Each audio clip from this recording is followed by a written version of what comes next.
평생에 그 이름을, 그의 선하심을 세상에 노래합니다. 그 이름의 그 크신 능력, 영원한 생명이 내 삶의 이유라. 하나님 이 찬양을 부르며 오늘 아침을 시작합니다. 오늘 하루 복되게 하여 주시고 주님만 쫓아가는 하루가 되게 하여 주옵소서. 이렇게 조용한 아침의 시간에 우리가 주님 만나기 위해 주의 전에 모였습니다. 다시금 사순절을 맞으며 주님과 조금 더 가까워지기 위해 주님을 생각합니다. 사순절은 주님께서 우리를 위해 고난을 기꺼이 받으신 기간입니다.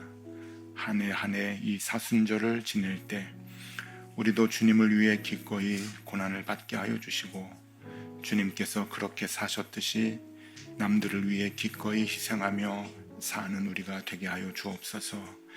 그래서 예수를 알고 난 후에 사순절을 지낸 횟수만큼이나 우리의 믿음이 점점 순수해지고 더 견고해지게 하여 주옵소서.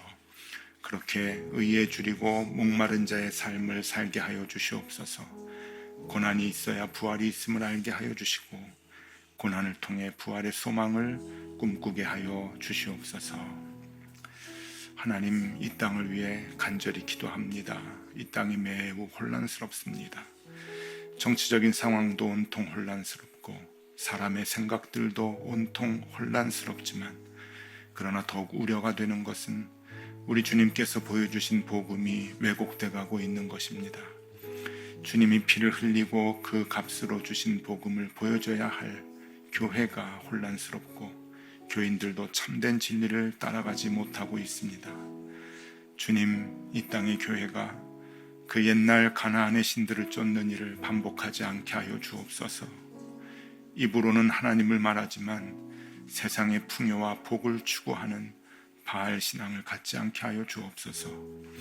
이 땅의 교회가 바리새인과 서기관의 자리에 앉아서 하나님의 이름으로 예수를 십자가에 못 박는 죄를 다시 범하지 않게 하여 주시옵소서.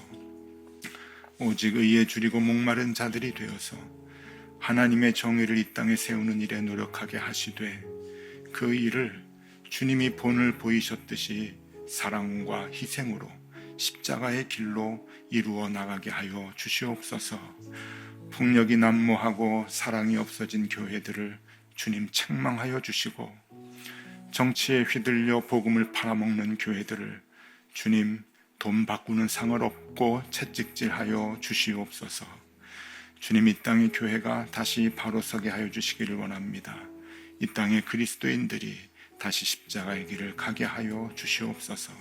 이번 사순절이 이 땅의 그리스도인들의 신앙이 바른 길로 돌아오는 기간이 되게 하여 주시옵소서. 오늘도 주님께서 우리에게 주시는 말씀을 펴니다. 말씀하여 주시고 우리가 하루하루 살아갈 때 무엇이 중요한지 깨닫는 시간 되게 하여 주시옵소서. 예수 그리스도 이름으로 기도드리옵나이다. 아멘. 하나님의 말씀 함께 보겠습니다. 하나님의 말씀은 누가복음 9장 37절에서 45절까지의 말씀입니다. 누가복음 9장 37절에서 45절까지 말씀을 우리 한 절씩 교독하시겠습니다. 37절 제가 먼저 봅니다. 이튿날 산에서 내려오시니 큰 무리가 맞을세, 무리 중에 한 사람이 소리질러 이르되, 선생님, 청컨대 내 아들을 돌보아 주옵소서. 이는 내 외아들이니이다. 귀신이 그를 잡아 갑자기 부르짖게 하고 경련을 일으켜 거품을 흘리게 하며 몹시 상하게 하고야 겨우 떠나가나이다. 당신의 제자들에게 내쫓아 주기를 구하였으나 그들이 능히 못하더이다. 예수께서 대답하여 이르시되, 믿음이 없고 패역한 세대여, 내가 얼마나 너희와 함께 있으며 너희에게 참으리요. 내 아들을 이리로 데리고 오라 하시니, 올 때에 귀신이 그를 거꾸로 때리고 심한 경련을 일으키게 하는지라. 예수께서 더러운 귀신을 꾸짖으시고 아이를 낳게 하사 그 아버지에게 도로 주시니, 사람들이 다 하나님의 위엄에 놀라니라. 그들이 다 그 행하시는 모든 일을 놀랍게 여길세 예수께서 제자들에게 이르시되 이 말을 너희 귀에 담아두라. 인자가 장차 사람들의 손에 넘겨지리라 하시되, 함께 봅니다. 그들이 그 말씀을 알지 못하니 이는 그들로 깨닫지 못하게 숨긴 바 되었습니다. 또 그들은 이 말씀을 묻기도 두려워하더라. 아멘. 잘 지내셨죠? 네. 오늘은 이 말씀 속에서 우리가 어떤 신앙을 가져야 하는가 하는 것을 살펴보도록 하겠습니다. 얼마 전에 그 흑백 요리사, 여러분 너무 재미있게 이렇게 보신 것 같은데, 흑백 요리사의 그 인기가 하늘을 찌를 듯하죠. 한국에서만 아니라 세계적으로 많이 이제 셰프들이 유명해진 것 같고, 요즘 중고등학교 아이들한테 물어보면 너 나중에 뭐 될래? 그러면은 옛날에는 연예인 될래요. 그러다가 한동안 유튜버 될래요. 그러다가 요즘은 셰프요. 이제 그런 애들이 좀 많아요. 그만큼 젊은이들이 이제 그 좋아하는 이제 직업 군이 됐어요. 이제 셰프가. 근데 이 흑백 요리사가 끝나고 난 뒤에 그 이제 부작용도 좀 있더라고요. 부작용 중에 어떤 부작용이 있는가 하면은 몇몇 요리사가 유명해지면서 과거사가 이제 막 나오는 거예요.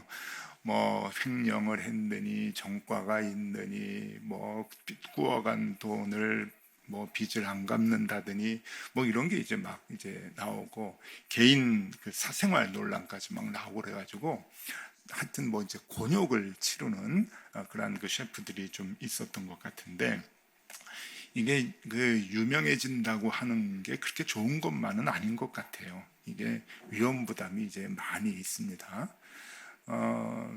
저도 그 올포원인가 CBS에서 하는 올포원을 이제 자주 가서 녹화를 해요. 그리고 방송이 많이 나오는데, 그 올포원이라고 하는 그 CBS에서 하는 방송이 그 나오는 목사님들이 한 40여 분 정도 돼가지고, 그분들이 이제 돌아가면서 이제 하니까 저도 1년에 한 7, 8차례 이렇게 이제 방송 녹화를 하는데, 이게 나가니까요, 모르는 사람이 없는 거예요. 어딜 가도 올포원 목사님 오셨다고 이제 그러고, 그래서 나는 오대식 목사인데 이제 올포원 목사라고 이제.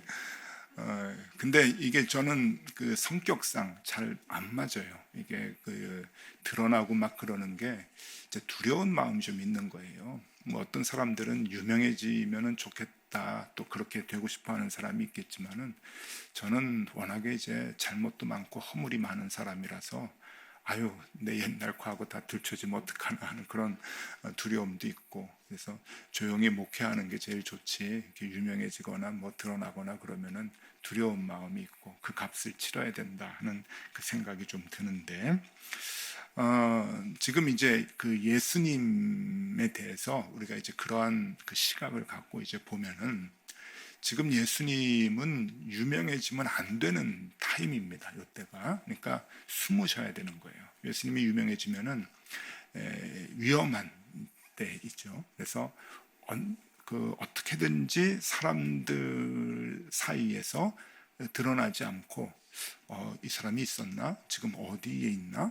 이렇게 찾지 못할 정도로 이제 숨어야 하는 그런 그 위급하고 위험한 상황이 누가복음 9장의 상황입니다. 그러니까 누가복음 9장, 10장 이렇게 읽어 나가다 보면은 굉장히 이제 그것을 우리가 좀 캐치를 할 수가 있어야 되는데, 그 당시에 이제 헤롯 왕이 제일 그 신경 썼던 게 이 민중의 이제 폭동인 거예요. 왜냐하면 헤롯이 너무 잘못한 게 많거든요.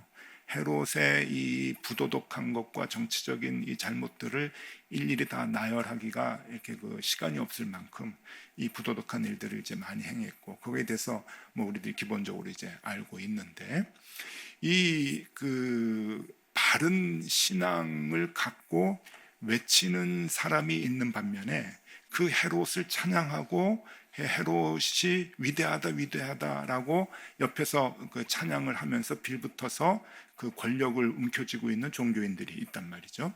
그 종교 권력자들이 대제사장, 바리새인들, 서기관들, 우리가 성경에서 보는 예수님이 책망을 하는 이제 그러한 사람들이고, 그 사람들이 이제 대부분이고, 하나님의 바른 복음을 선지자의 입장에서 선포하는 사람이 딱 둘이 있었어요. 그 둘이 누군가 하면은 세례 요한하고 예수님이죠.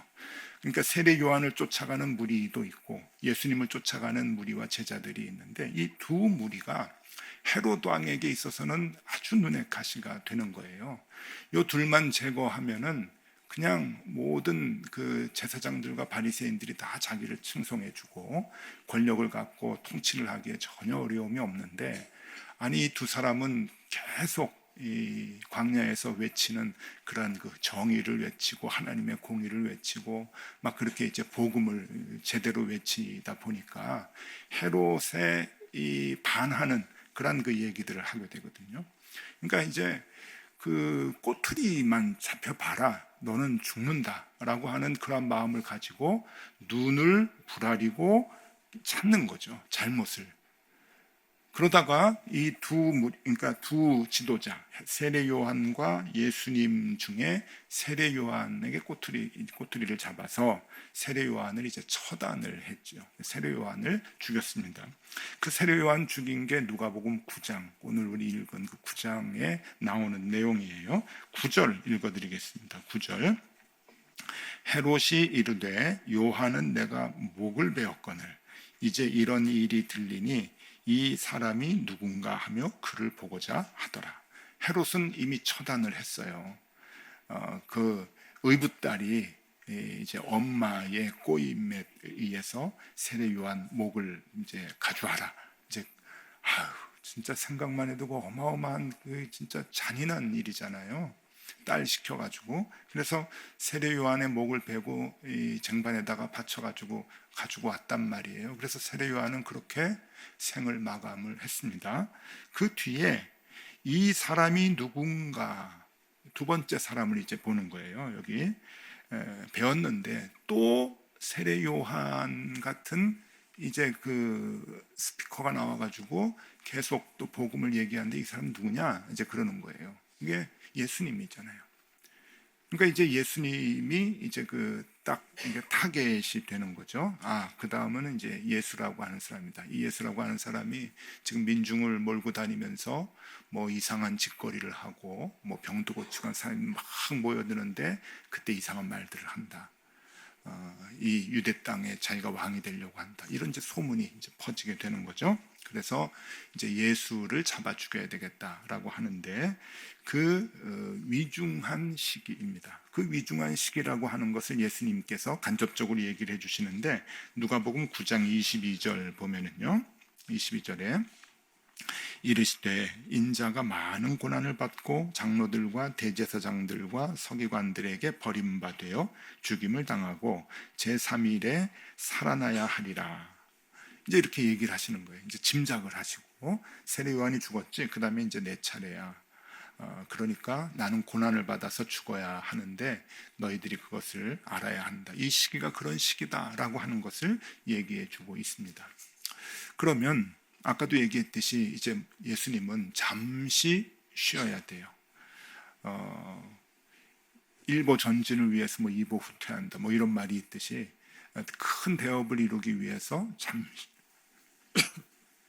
잠시 숨어야 되는데, 오늘 말씀을 보면은 예수님이 숨지를 않으세요.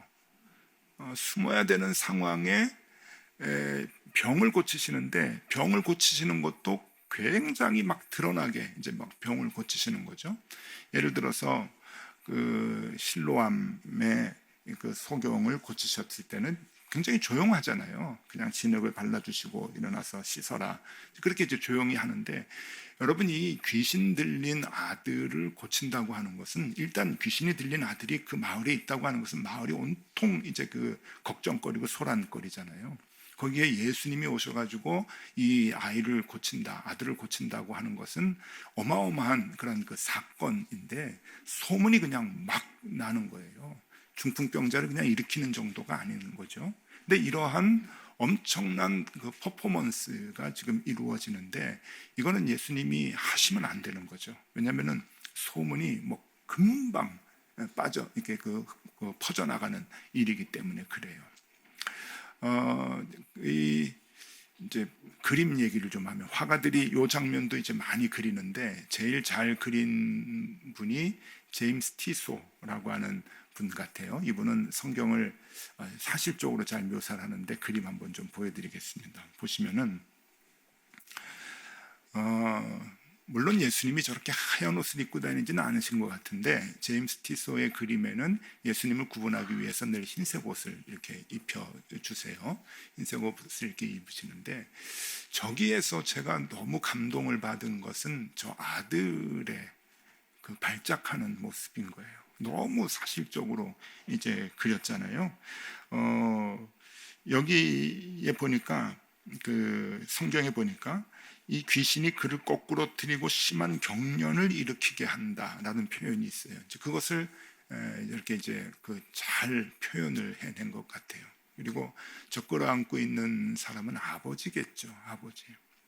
여러분 입장 바꿔놓고 생각해 보세요. 여러분이 저 아버지 입장이라고 하면은 마음이 어떻겠습니까? 정말 지푸라기도 잡을 심정으로 예수님 앞에 이제 나왔을 거예요. 그리고 저 아들은 저렇게 경련을 하고 귀신이 거꾸로 들이면은 그게 자주 있었을 텐데 온통 마을 사람들이 다 그걸 알고 소동이 일어나고 이제 그러겠죠. 사람들은 많이 그리지 않았지만 저 뒤에 잘 보이시지 않을 것 같지만 옷을 제대로 입고 있는 사람들이 좀 있어요. 그러고서 이제 놀라는 사람들이 있는데 저 사람들이 아무래도 제자인 것 같지는 않아요. 옷이 너무 깨끗해요. 그러면은 저 사람들은 이제 바리새인들 그리고 제사장들이겠죠. 그래서 예수님이 어떻게 하나 이제 꼬투리를 잡으려고 예수님 주변에서 예수님을 이제 책망하려고 하는데 어쨌든 저 그림을 보면은 저 발작하는 아들을 예수님께서 긍휼한 마음을 가지고 고쳐주시고 그리고 그것으로 인해서 소문은 급속하게 확대가 돼서 예수님은 이제 잡히시고 신문을 당하시고 죽임을 당하는 그 일이 빨라지게 되는 거죠. 숨어야 되는데 숨지 않으셨으니까. 그래서 저 그림을 보면서 저 아버지의 간절한 마음 그리고 예수님의 긍휼한 마음을 읽을 수가 있습니다. 오늘 이 본문의 초점이 무엇이냐 할 때 많은 사람들은 이렇게 해석을 해요. 믿음이 없으면 귀신을 쫓아내지 못하고 믿음이 있으면 귀신을 쫓아낸다. 그러니까 이 제자들이 믿음이 없어가지고 먼저 제자들에게 아들을 데리고 왔는데 제자들이 아무것도 못했다라고 이제 그 얘기를 하면서 예수님이 이제 책망을 하시잖아요. 그러니까 믿음이 없으면 안 되고 믿음이 있어야 우리는 다 병도 이겨낼 수 있고 다 살아날 수 있다라고 이 본문을 대체적으로 해석을 하는데 여러분 이것은 그렇게 중요한 해석이 아닙니다. 이것은 왜 그런가 하면은요, 이 당시에 제자들은 병 고치면 안 돼요. 병 고치면은 안 되는 사람으로 지금 설정이 돼 있어요. 제자들은 능력이 없거든요. 나중에 마가의 다락방에서 성령의 능력을 받고 새롭게 헌신한 다음에 그 능력을 행하는 사람으로 나오잖아요. 그게 이제 예수님이 갖고 계시는 이제 그 일정이죠. 이 제자들에게 갖고 계시는 그 예수님의 그 스케줄이고 그 성장의 모습이지. 지금 여기에서부터 뭐 귀신 데리고 오면은 다 내쫓고 다 병나게 하고 그러면은 안 되는 거잖아요. 그러니까 믿음이 없어서 책망한 것은 그렇게 큰 사건이 아닙니다. 이들은 맨날 욕을 먹어요. 너 누가 크냐 또 싸우고 막 그러니까 맨날 예수님이 그냥 책망을 하고 욕을 먹는데 귀신을 쫓아내는 것은 하나님만이 하실 수 있는 거예요. 하나님. 지금 그걸 보여주는 거거든요. 그래서 43절에 보면은 이렇게 나와요. 43절에 사람들이 다 하나님의 위엄에 놀라니라. 예수님이 그 아들의 귀신을 내어 쫓는 모습을 보고서는 예수님 너무 귀합니다. 너무 멋집니다. 이러지 않고 하나님의 위엄에 놀란다. 왜냐하면 그건 하나님의 영역이기 때문에. 그러니까 제자들은 하나님의 영역에 아직 들어가지 못했죠. 그 당연한 거죠. 예수님의 책망이 당연한 거죠. 책망 안 하셔도 뭐 괜찮고. 그러니까 그게 중요한 게 아니라는 거예요. 여기서 중요한 것은 무엇이냐? 그러니까 누가가 이 본문을 누가복음 9장에서 기록한 목적이 무엇인가라고 하냐면은 그것은 위험한 시기에도 예수님이 숨지 않았다는 거예요. 그럼 그게 중요합니다. 위험한 시기에도 예수님이 숨지 않고 사람에 대한 긍휼한 마음을 가지고 사람을 살리셨다. 여러분, 이게 엄청난 사건이거든요. 숨어야 되는 시기에 숨지 않으셨어요. 그리고 한 생명을 자신의 목숨하고 바꾸신 거예요. 이게 예수님의 십자가 사건을 단적으로 보여주는 사건이죠. 긍휼한 마음을 가지고 피폐해가고 죽어가는 한 가정을 살리는 거죠. 한 가족을 살리는 거잖아요. 근데 예수님은 무슨 대가를 주세요? 생명의 대가를 주시는 거예요. 드러나면 잡히게 되고 잡히면 죽게 되는데 개의치 않았어요. 왜? 생명이 더 중요하니까. 누가는 지금 그것을 초점을 갖고 누가복음 9장에 이 사건을 기록해주고 있는 거죠. 함정이 있고 올무가 있었어요. 그림에서도 보시듯이 제사장하고 바리새인들이 보는 거예요. 이제 이 녀석 잡으려고. 단서가 뭡니까? 하나님의 위엄을 받다 그랬잖아요. 신은 모독하는 거죠. 하나님만이 할 수 있는 걸 네가 하나님 이름으로 해? 그것도 죄잖아요. 그때는요.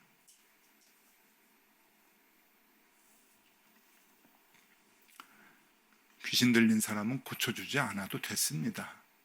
그 당시에는 이게 멀리 해야 되는 존재들이죠.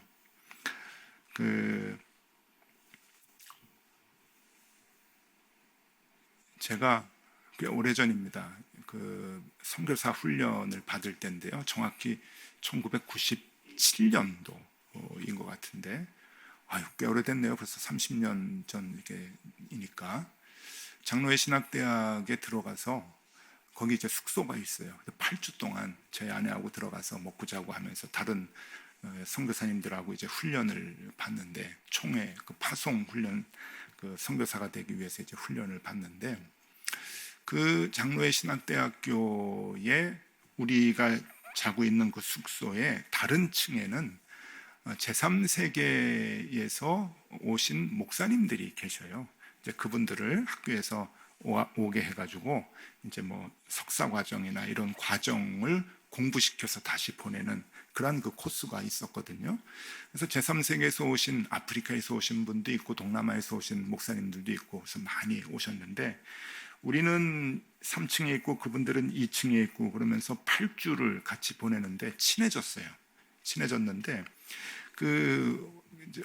선교 훈련을 하는 팀들이 한 가정마다 한 목사님씩 이렇게 연결을 시켜가지고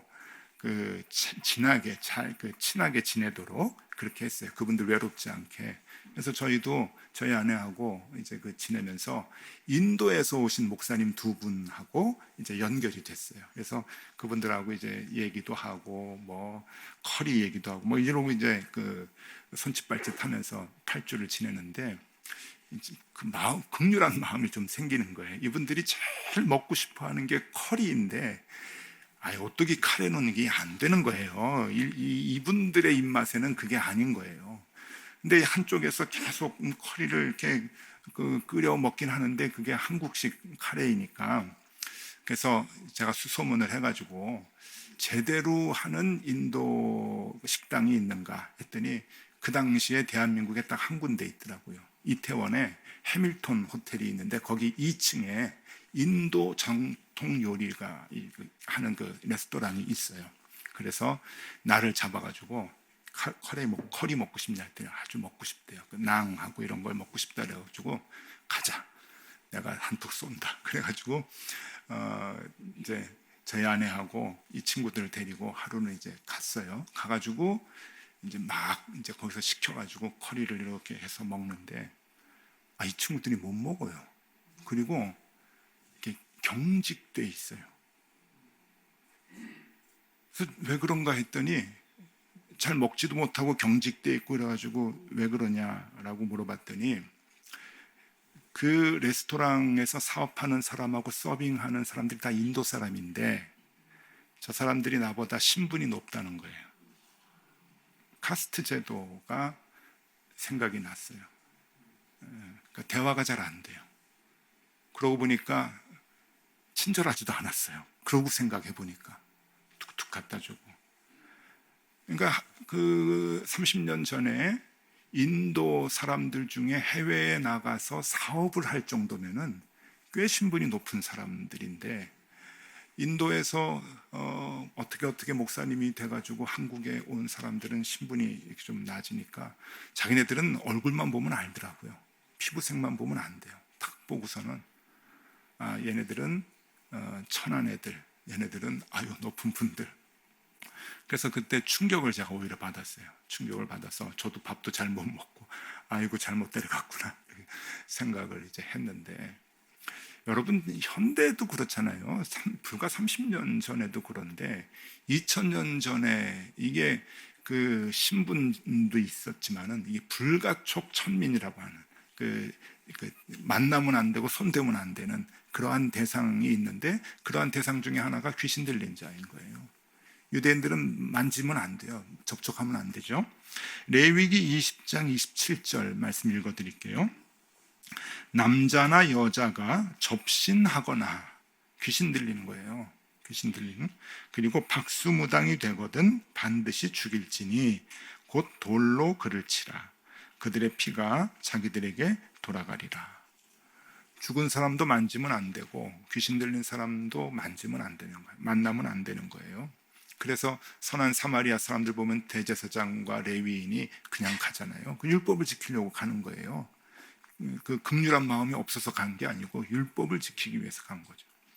자, 지금 이 귀신 들린 아들을 예수님이 고쳐주면은 이 율법에 저촉되는 거예요. 이것도 하나님의 마음은 아니죠. 이걸 잘못 왜곡해가지고 사람들이 그 당시에 또 다른 그 율법을 이제 만들었던 거죠. 그런데 예수님께서는 오히려 긍휼한 마음을 가지고 그 아들을 고쳐 주십니다. 뭐하고 바꾸죠? 위험하고 바꿔요. 생명하고 바꿉니다. 희생과 고난이 기다린 것을 아셨어요. 그래서 이 사건이 있고 난 뒤에 예수님은 44절에서 이렇게 말씀하십니다. 44절. 이 말을 너희 귀에 담아두라. 인자가 장차 사람들의 손에 넘겨지리라.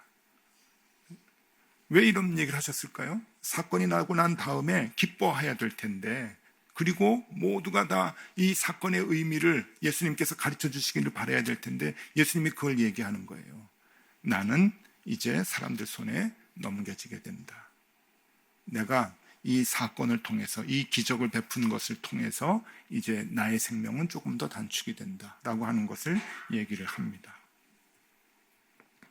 이게 오늘의 메시지입니다. 여러분, 예수님의 길, 예수의 길을 쫓아간다고 하는 것은 그렇게 만만한 게 아닙니다. 여러분 어떠시겠어요? 여러분들이 드러나게 되면 여러분들의 선과 여러분들의 그 긍휼한 마음과 남들을 위해서 희생하고자 하는 마음이 우리에게 많이 있어요. 근데 그것이 드러났을 때 칭찬받고 또 박수받고 그러면 얼마나 좋겠습니까? 그런데 오히려 그 안에 위험이 있고 그 안에 나의 생명을 바꿀 만한 그런 상황이 된다고 한다면은 드러내고 그걸 하실 수 있겠습니까?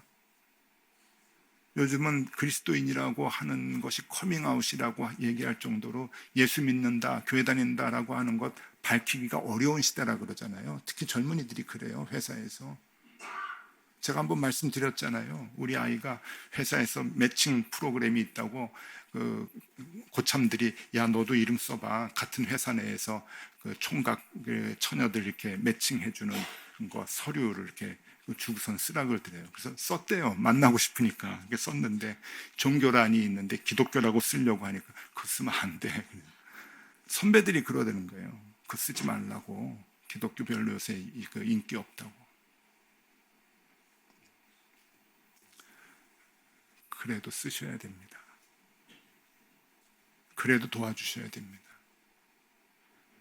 힘들어도 주님 가신 그 길을 우리도 가야 됩니다. 그게 십자가의 길이니까. 그러니 여러분, 어려운 사람들을 위해서 내가 헌금하고 돈 내는 것은 제일 쉬운 일이에요. 제일 쉬운 일이 돈으로 구제하고 돈으로 선교하는 거예요. 그건 너무너무 쉬워요. 여러분, 그것도 힘들다 그러면 안 돼요. 그건 제일 쉬운 일이기 때문에. 정말 어려운 것은 내가 드러났을 때 불이익이 온다고 하는 거. 그럼에도 불구하고 내가 그 길을 갈 수 있느냐. 나에게 위험이 있고 내가 불이익을 당하는데 그럼에도 불구하고 내가 그리스도의 사람입니다 라고 하는 것을 밝힐 수 있느냐. 주님이 오늘 그것을 우리에게 보여주는 거예요. 위험이 있고 불이익이 있어도 내가 그리스도인입니다라고 밝히는 것이 그게 의에 줄이고 목마른 자들의 모습 아닐까요? 우린 그렇게 살면 좋겠습니다. 그렇게 살면 좋겠습니다. 절대로 예수 믿고 주님의 복음을 따라 사는 것이 돈을 더 많이 벌고 더 건강해지고 더 행복해지는 거 아닙니다, 여러분. 왜? 세상은 이미 주님의 복음의 길과 완전히 다른 길을 선택해서 가기 때문에 그래요. 그래서 주님을 쫓아가겠다고만 하면은 그 길은 다 세상이 추구하는 가치관과 적대적인 위치에 있게 마련이죠. 그러니까 사람들이 보기엔 이해를 못하는 거고, 사람들이 보기에는 멍청하고 바보짓 하는 것 같이 느껴지게 되는 거예요. 그럼에도 불구하고 그러한 손가락질과 그러한 우리를 여기는 그러한 모습들을 우리가 감수하고 주님의 길을 갈 수 있느냐. 주님이 그 본을 오늘 우리에게 보여주십니다. 그래서 여러분, 오늘 그 말씀, 짧은 말씀이지만은 믿음이 없으면 고치지 못하고 믿음이 있으면 귀신을 쫓아낸다. 그게 아닙니다. 위험과 불이익이 분명히 눈앞에 보였지만은 예수님은 사람의 생명이 더 귀했기 때문에 그 긍휼한 마음을 감추지 못하고 드러내셨죠. 그러고선 희생을 받으셨습니다. 그것이 십자가의 길이고 그것이 주님이 가셨던 길이다. 여러분, 우리가 그 길을 고집하면 좋겠습니다. 똑같이 쫓아가지 못해도 제가 늘 표현하죠. 흉내라도 내면 그것이 우리의 습관이 되고 그것이 우리의 삶의 모습이 되겠다. 우리 교회가 그런 교회 되기를 바라고, 우리 교회에 있는 우리 교회이신 여러분들, 우리 교회 모든 교우들이 그렇게 주님의 길을 쫓아가는 주님의 제자들이 다 되실 수 있기를 바랍니다. 우리 같이 찬양하고 기도하겠습니다. 예수의 길, 이 찬양 참 좋으네요.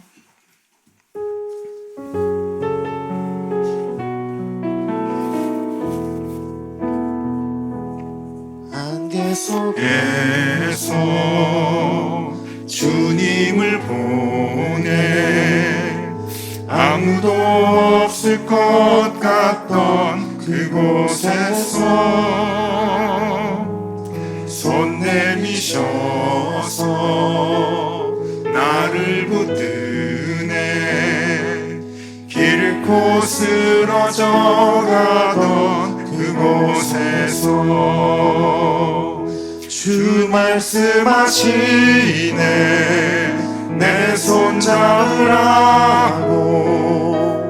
내가 곧 길이요 진리 생명이니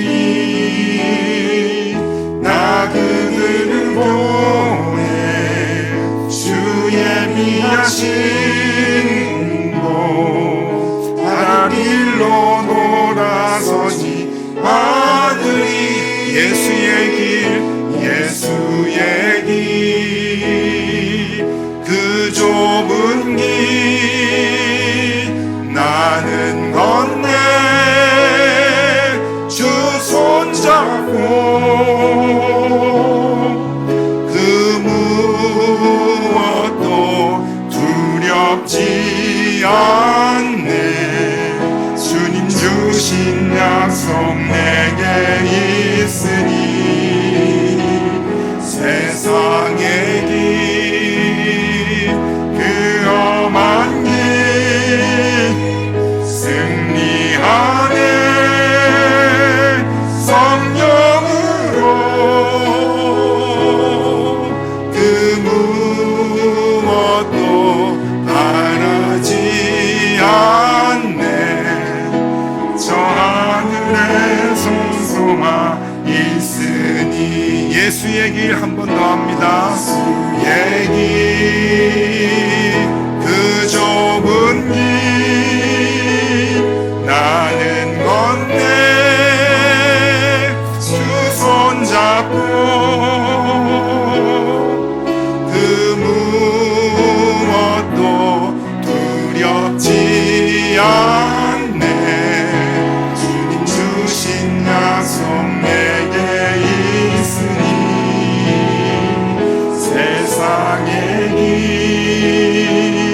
그 험한 길 승리하네. 성령으로 그 무엇도 바라지 않네. 저 하늘에 내 소망 있으니. 예수의 길 그 좁은 길 우리가 걸어갈 수 있게 하여 주시옵소서. 세상의 길 그 험한 길 성령으로 승리하게 하여 주시고 하늘의 소망이 있으니 이 땅의 복 바라지 아니하고 하늘의 소망 쫓아 우리가 살아갈 수 있도록 주님 인도하여 주시옵소서. 하나님, 주님의 길을 쫓아가는 것이 쉽지는 않습니다. 그러나 주님 위험을 무릅쓰고 불이익을 무릅쓰고 생명을 살리는 일 최선을 다해 감당하셨던 것 같이 주님 우리도 주님 흉내내며 그렇게 살아갈 수 있도록 인도하여 주시옵소서. 조금 바보 취급당해도 조금 손해봐도 좀 불이익 당해도 내가 그리스도의 제자입니다. 하나님의 자녀입니다. 선포하며 당당하게 이 땅을 살아가는 우리 모두가 되게 하여 주시옵소서. 하나님, 더더욱 이 시기에 우리가 그리스도인임을 드러내야 합니다. 하나님, 그렇게 살아가는 우리가 되게 하여 주시고 주님께서 우리에게 보여주신 그 복음의 길, 십자가의 길 우리도 쫓아감으로 복음의 증인들이 다 될 수 있도록 인도하여 주시옵소서. 지금은 우리 구주 예수 그리스도의 은혜와 하나님 아버지의 크신 사랑과 성령님의 교통하심이 고난과 고통이 온다 해도 불이익을 당한다 해도 먼저 사람의 생명을 살리기 위한 사역에 힘쓰고자 하는 높은 뜻 덕석의 교우들 위에와 이 자리에 나와 함께 예배한 우리의 자녀들 위해 언제나 함께 하시기를 간절히 축원하옵나이다. 아멘.